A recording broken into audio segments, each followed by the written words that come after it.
네, 반갑습니다. 3월 17일 월요일 아침 시황입니다. 자, 지난 주말 미국 증시는 뜨겁게 마무리가 됐습니다. 이 정도면 좋아요. 네. 일단 월요일 날도 추가적인 상승이 일어날 수 있지 않겠는가라고 생각을 좀 해볼 수 있을 것 같은데, 전체적인 분위기는 일단 많이 좋아지고 있기 때문에요. 다시 반등할 것이다. 이런 분위기가 확산되고 있는 것 같습니다. 다우지수가 1.65% 올랐고요. 나스닥은 2.61%, S&P 500은 2.13% 상승 마감을 했습니다. 전체적으로 분위기 좋았죠. 그래서 이런 분위기라면은 충분히 긍정적인 요소가 있을 것이다 라고 판단해 볼 수 있을 것 같고요. 이번 주에는 이제 FOMC 그게 가장 중요한 포인트가 좀 될 겁니다. 그래서 그런 정도들 좀 체크하시면 되겠습니다. 자, 뉴스를 좀 살펴볼 건데요. 자, 일단은 금요일 거 살펴보는 게 이제 토요일 거. 네. 왜냐면 이제 미국장이 어떻게 끝났는지 보는 게 먼저 중요하겠죠. 네. 그래서 뉴욕 증시가 이제 강한 반등 출발했다라는 이야기 이제 나와 있었고, 반등 마감이 잘 됐죠. 네. 그래서 미국 증시 같은 경우는 일단 뭐 분위기가 나쁘진 않은 것 같아 보입니다. 그리고 AI 관련한 그런 부분에서의 주가 상승, 엔비디아가 또 상승했다, 뭐 이런 식으로 얘기가 되는 부분이겠죠. 네. 자, 여기 보시면 뉴욕 증시가 소비자 심리 하락에도 저가 매수의 반등으로 연결됐다라고 되어 있습니다.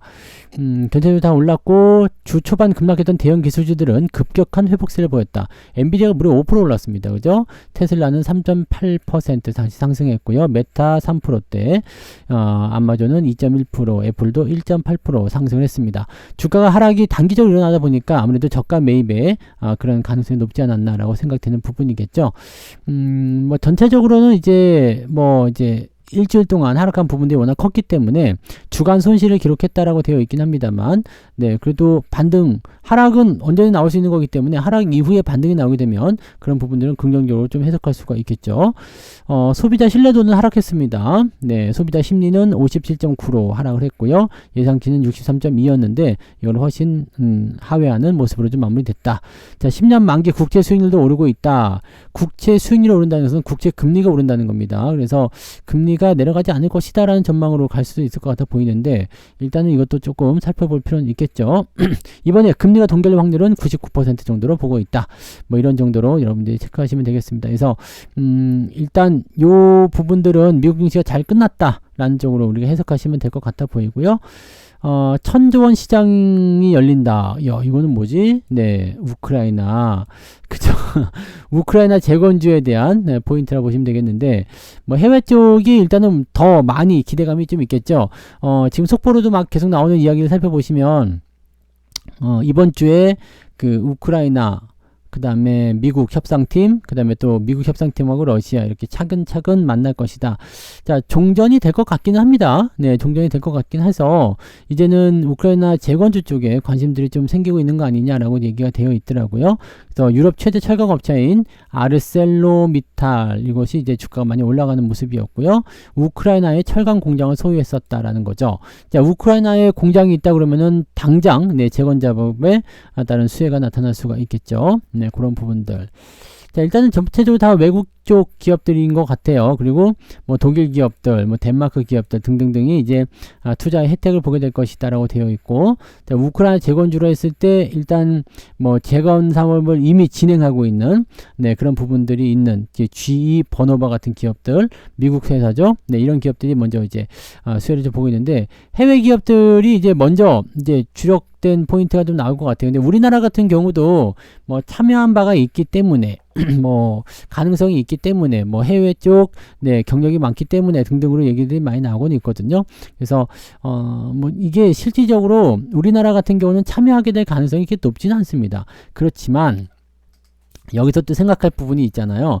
참여할 수 있는 부분들이 많지는 않지만 참여할 수 있다라는 거죠. 네, 그게 핵심이에요. 그래서 그런 기대감을 가지고 주가가 상승할 수 있는 부분이 생기게 된다라는 거가 되겠죠. 그 내용들을 체크하시면 되는 겁니다. 그래서 1000조 원에 대한 시장, 뭐 덩치는 굉장히 커 보이지만 실제로 우리가 여기서 얼마나 먹을 수 있을런지는 좀 살펴봐야 되겠죠. 그래서 기본적으로는 이제 우크라이나 재건이 이제 시작이 되게 되면 기본적으로 대형주들이 먼저 움직일 겁니다. 대형주들이 먼저 움직일 거고, 그 다음에 그것과 연결되어 있는 조그만 종목군들이 이제 변동성을 좀 보이기 시작하겠죠.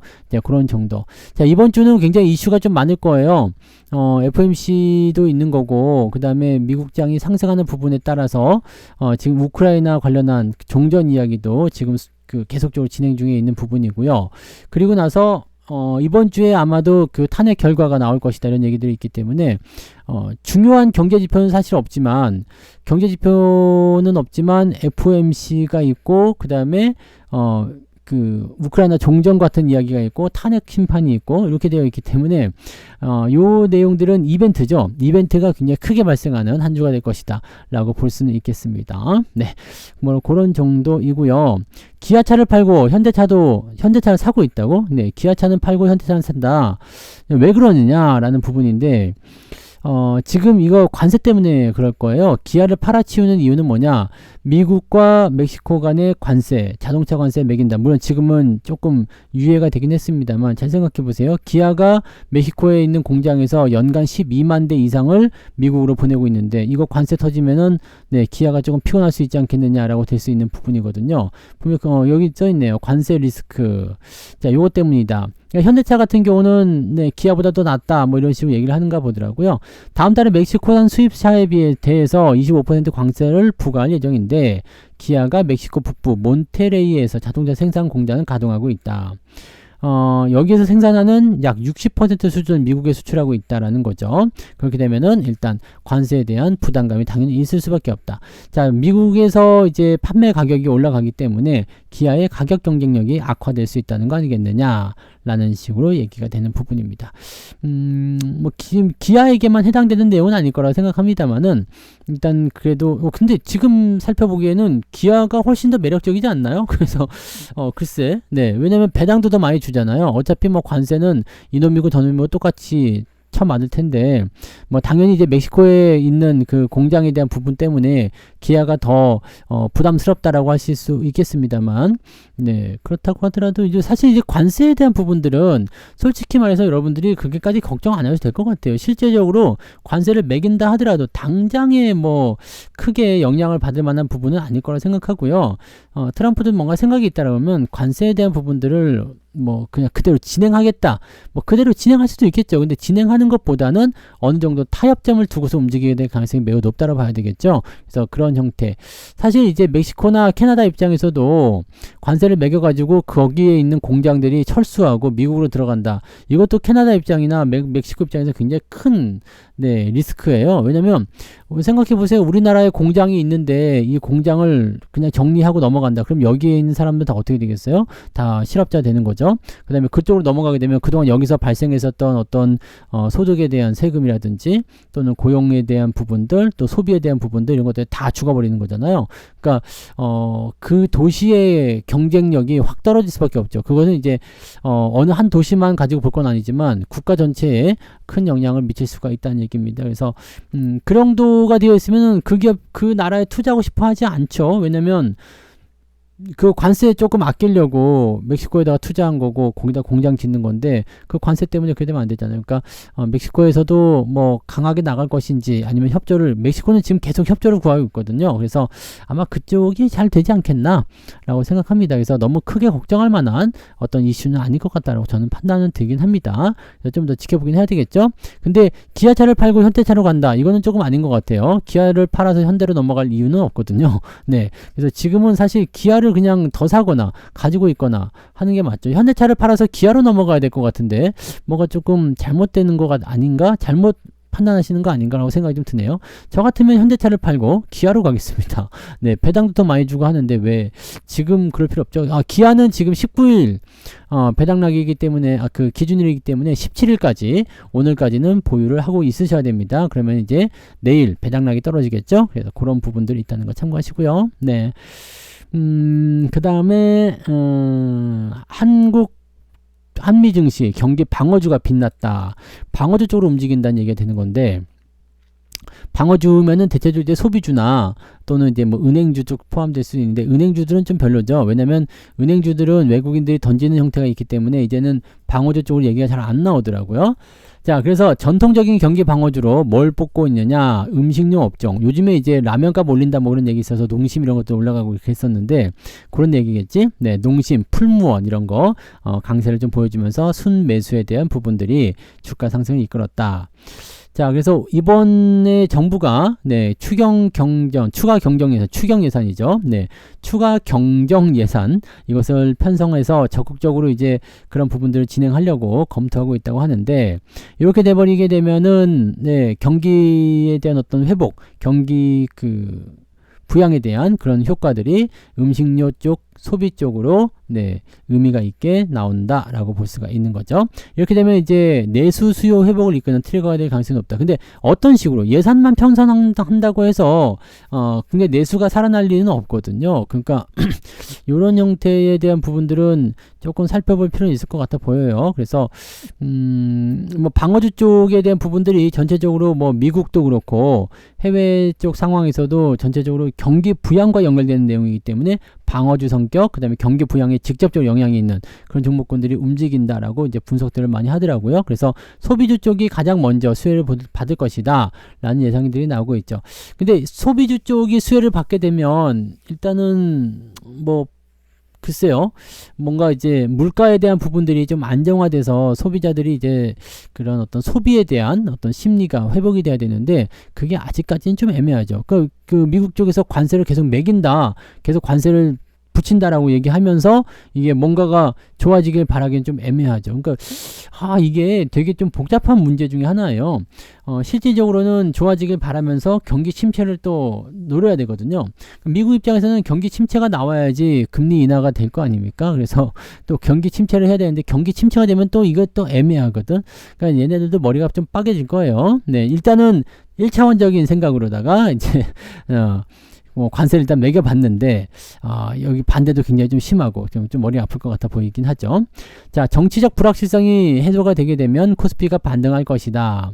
이렇게 되어 있습니다. 정치적 불확실성에 대한 부분들은 이제 이번 주면 결정이 날 것으로 생각되니까요. 한번 지켜보자고요. 자, 조기 대선 국면으로 전환될 경우에는 정책 기대로 인한 증시 모멘텀 유입이 가능하다. 근데 만약에 조기 대선이 안 된다면 어떻게 될까요? 네, 그러면 그 얘기는 없네.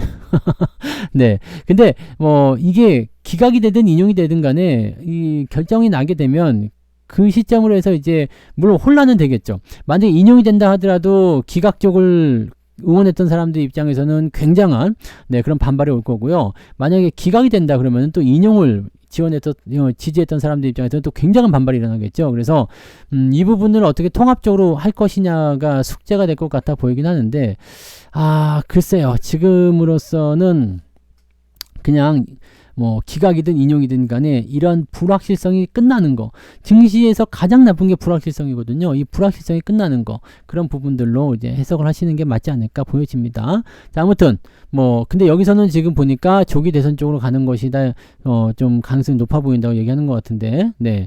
자, 조기 대선 국면으로 만약에 전환된다면 기대감. 이제 왜냐면 기업들도 마찬가지예요. 최대 주주가 바뀐다거나 아니면은 CEO가 바뀐다거나 그러면은 뭔가 새로운 어떤 희망이 생기겠지. 이제 우리는 다시 좋아지겠지. 뭔가 그 새로운 어떤 기대감들이 있잖아요. 그런 것들을 통해서 이제 주가가 상승하는 경우들이 있는데 이 국내 증시 이 전체적인 시장도 마찬가지일 거라 생각합니다. 새롭게 만약에 뭔가 편성이 된다라면 경기가 지금보다 더 좋아지겠지라는 생각들 하게 될 수도 있을 것이다 라고 보시면 될 것 같아 보이죠. 네. 일단은 이번 주 증권사에서는 2650을 고점으로 잡았고요. 저점은 2500 정도.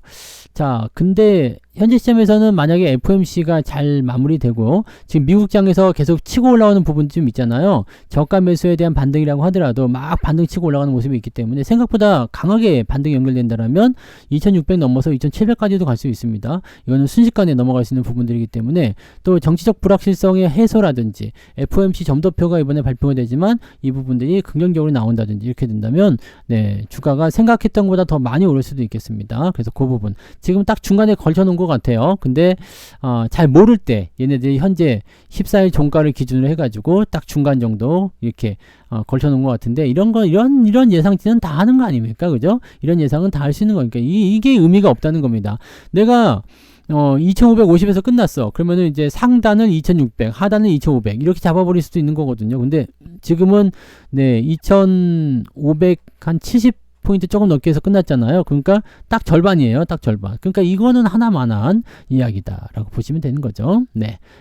그렇다는 얘기입니다. 네. 자, 그렇고요. 네. 그다음에 넥스트트레이드 이제 17일부터 거래 종목이 100개로 늘어나는 거 제가 종목 진단을 해드렸죠. 종목이 많이 늘어나긴 하는데 문제는 뭐냐면 이제 외국인이나 기관들은 들어오지 않는다는 얘기거든요. 외국인이나 기관은 들어오지 않고 개인들만 샀다 팔았다 하고 있어가지고 조금 애매하다 라고 좀 볼 수는 있을 것 같아요. 그리고 실질적으로 이제 거래량이 처음에 비해서 좀 줄었어요. 그래서 글쎄라고 생각을 좀 해볼 수도 있을 것 같아 보이긴 합니다. 근데 이번에 이제 종목이 더 늘어나게 되면 거래할 만한 종목이 많아지니까 아무래도 거래량이 좀 더 늘어나겠죠. 그래서 그런 정도 상황을 좀 보실 수 있을 것 같고, 24일부터는 이제 삼성전자, 하이닉스 이런 종목까지 포함해서 350개 쪽으로 거래를 확대하게 되고요. 공매도가 재개되는 31일에는 총 800개로 늘어난다. 공매도가 또, 네, 들어오게 됐는데, 거래량까지 늘어나게 되면 어떻게 되는지 모르겠네요. 전체적으로 이제 분위기는 어떤 식으로 나올런지는 모르겠습니다. 좀 더 살펴보긴 해야 될 것 같아 보이긴 하는데, 거래량이 늘어서 일단 주가가 상승하는 게 목적이겠죠. 공매도가 처음에 들어온다고 해가지고 바로 주가가 폭락한다거나 이상해진다거나 그러진 않습니다. 왜냐면 뭔가 얘네도 때려서 수익이 날 게 있어야 될 거 아니에요. 그러니까 지금 바로 영향을 준다 그러면은 많이 올라간 종목들, 고점에 있는 종목군들이 먼저 타겟이 될 것 같고요. 그 다음에 뭐 대형주라든지 밑바닥에 기어다니는 것들은 타겟이 되지 않습니다. 어차피 내려갈 것도 없기 때문에 공매도 칠 수가 없죠. 주가의 상승을 억제하고자 하는 그런 용도로 공매도를 하겠다라고 한다면 모르지만 지금은 네, 주가의 어떤 상승을 억제할 만한 이유도 없죠. 워낙 밑바닥에 처박혀있던 상태라 올라가도 티도 안 날 텐데요. 그죠?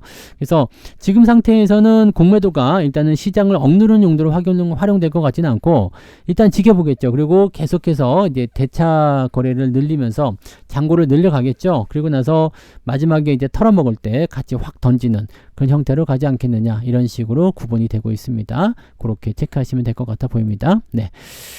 이번에 FOMC 금리 전망은 담은 점도표에 관심이 있다. 점도표라는 게 이제 금리 전망이에요. 올해 안에 이제 금리를 몇 %까지 하겠다, 이런 식으로 얘기하는 거거든요. 자, 지금은 이제 금리 인하 예상 횟수를 종전 4회에서 2회로 줄였다라고 되어 있는데, 지금 이번에 CPI 지표가 좀 내려왔죠? 네, 그러면서 이렇게 되면은 뭔가 기대감이 좀 생길 수 있지 않겠느냐. 자, 2회로 줄였던 것을 다시 3회나 4회로 늘릴 수도 있지 않겠느냐. 이런 식으로 얘기가 나올 수도 있거든요. 그래서 이 부분. 지금은 연준 위원들이 발언을 못하는 구간들이긴 한데, 이제 18일부터 시작이 되죠. 18일, 19일날 해서 이제 FOMC 최종 결과물이 발표가 될 거고, 우리는 목요일 정도 되면 네, 새벽쯤에 알 수가 있겠죠. 그렇게 될 건데, 지금으로서는 이제 좀, 네, 그런 부분들이 뭔가 좀 기대할 만한 그런 부분이 있지 않겠느냐라고 될 수 있는 부분이 되겠죠. 그 다음에 트럼프도 하나의 변수로 작용합니다. 이번에도 관세 때문에 또 뭐 이리저리 떠드는 거 아니냐라고 할 수도 있는데, 트럼프 관세는 일단 4월달 시점까지는 좀 괜찮지 않겠는가라고 생각합니다. 왜냐하면, 지금 일단은 뭐 유예할 건 다 유예해 놨고 뭐 그런 상황이잖아요. 그래서 관세를 더 매길 만한 부분들, 싸움 붙일 만한 부분은 없겠죠. 이제는 협상과 관련된 얘기들만 계속 나오게 될 테니까 어떤 식으로 나올런지 모르겠고, 협상이 만약에 잘 안 된다 그러면은 뭐 그대로 진행시켜 뭐 이렇게 나올 수도 있고, 만약 협상이 잘 된다 그러면은 취소할게 이런 식으로 나올 수도 있을 거예요. 그러니까 어떤 식으로든 미국이 지금 돈이 되는 그런 쪽의 움직임들을 기대하고 있다, 이렇게 생각하시면 되겠죠. 우리도 이거 잘하긴 해야 됩니다. 네, 그 다음에 이번에 이거 17일부터 21일까지 열리는 거, 이번 주에 있는 거예요. 이제 GTC 2025. 지난번에 이제 CES 2025 요것도 있었는데, 네, GTC 2025 뭐 행사도 많아, 그죠? 행사도 많고 젠슨 황이 이제 18일 날 세상을 변화시키는 인공지능과 가속 컴퓨팅 기술을 주제로 연설한다. 이게 블랙웰 자랑하는 거예요.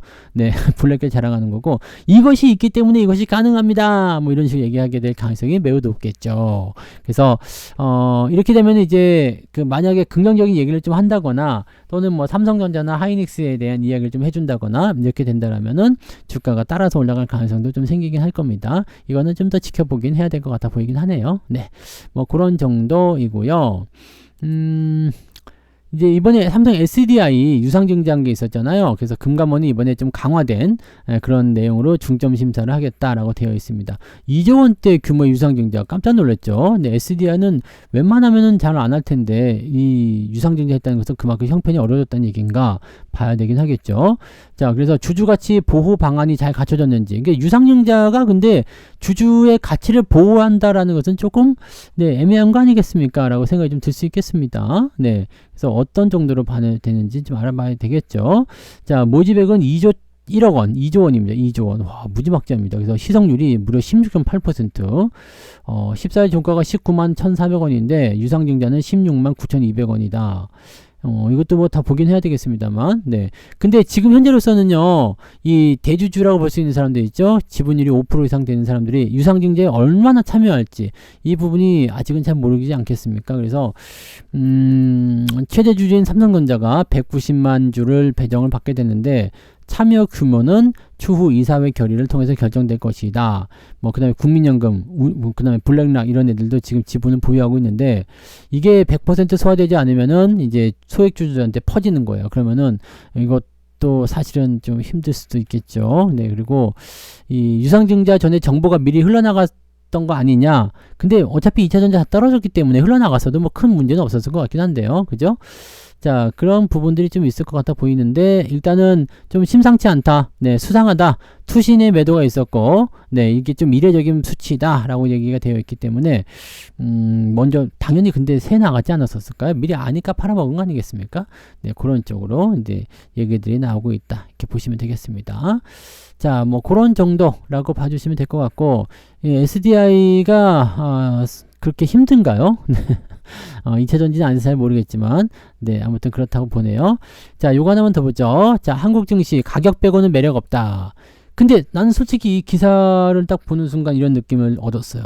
아니, 주식 투자해서 가격 말고 매력이 뭐가 더 필요하냐 이거지. 가격이 싸다는 게 최고의 매력 아닙니까? 싸게 살 수 있다는 거. 그게 매력 아닌가요? 네.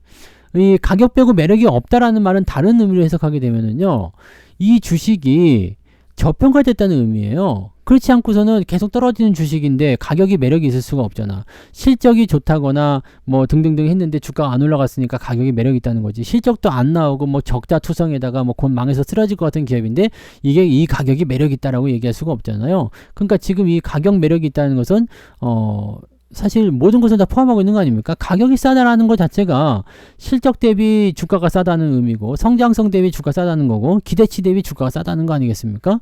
그러니까 그런 부분을 보면은 지금 기업들 나쁘지 않아요 라고 할 수가 있는 부분들인데, 문제는 이제 외국인들을 끌어당길 만한 모멘텀이 좀 부족한 거죠. 그래서 이번에 공매도가 들어오지만 공매도에서도 외국인들이 과연 얼마나 반응해 줄 것인지는 미지수가 될 거고요. 또 한 가지 볼만한 부분은 우리 증시를 끌어올릴 만한 모멘텀이 사실은 부족하죠.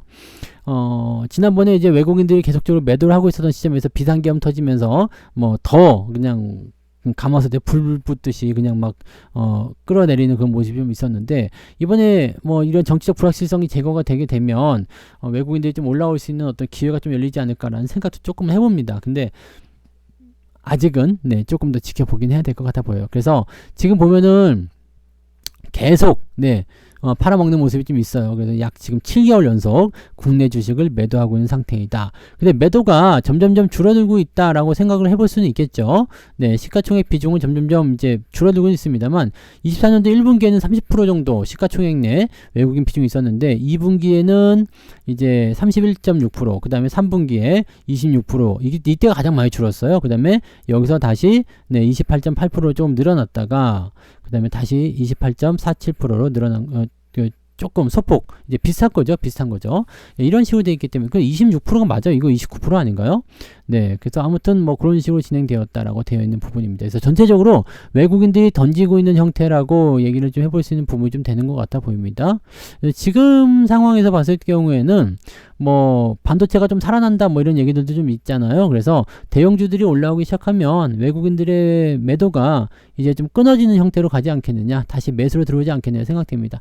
뭐 과거의 어떤 사례를 보더라도요, 조정이 지금처럼 이렇게 오랫동안 지속된 적은 없었어요.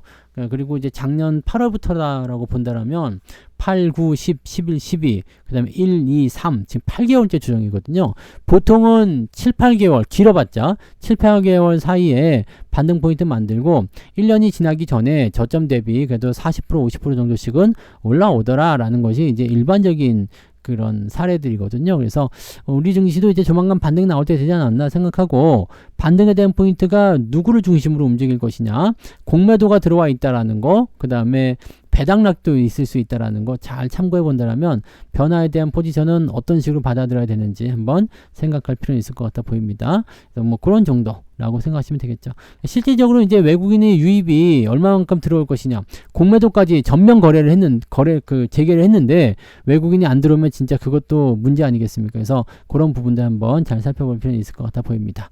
자, 어쨌든 전체적인 분위기는 오늘 괜찮아 보이니까 이렇게 분위기가 좋을 때 그래도 우리가 조금 잘 살려가면 좋을 것 같아요. 지금 뭐 유럽이든 뭐 어디든 할 거 없이 그냥 다 같이 올라가거든요. 그러니까 이 정도 올라갔으면 훌륭한 거 아니겠습니까? 자, 나스닥이 2%씩 올라갔다는데 뭐가 문제가 있겠습니까? 그죠? 그래서 긍정적으로 우리가 좀 풀어보면서요, 오늘도 우리가 한번 좀 힘을 내서 한번 달려보기를 한번 기대해 보자고요. 자, 그런 의미에서 오늘은 무료방송에 한 번씩 오세요. 무방이 아침 9시에 시작됩니다. 아침 9시 무방에 오셔서 진짜로 시장이 어떻게 잘 되고 있는지 그런 부분들 한 번씩 체크해서 살펴보도록 하자고요. 네. 자, 그러면 오늘 여기까지 이야기 드리고요. 조금 이따가 9시에 뵙겠습니다. 고맙습니다.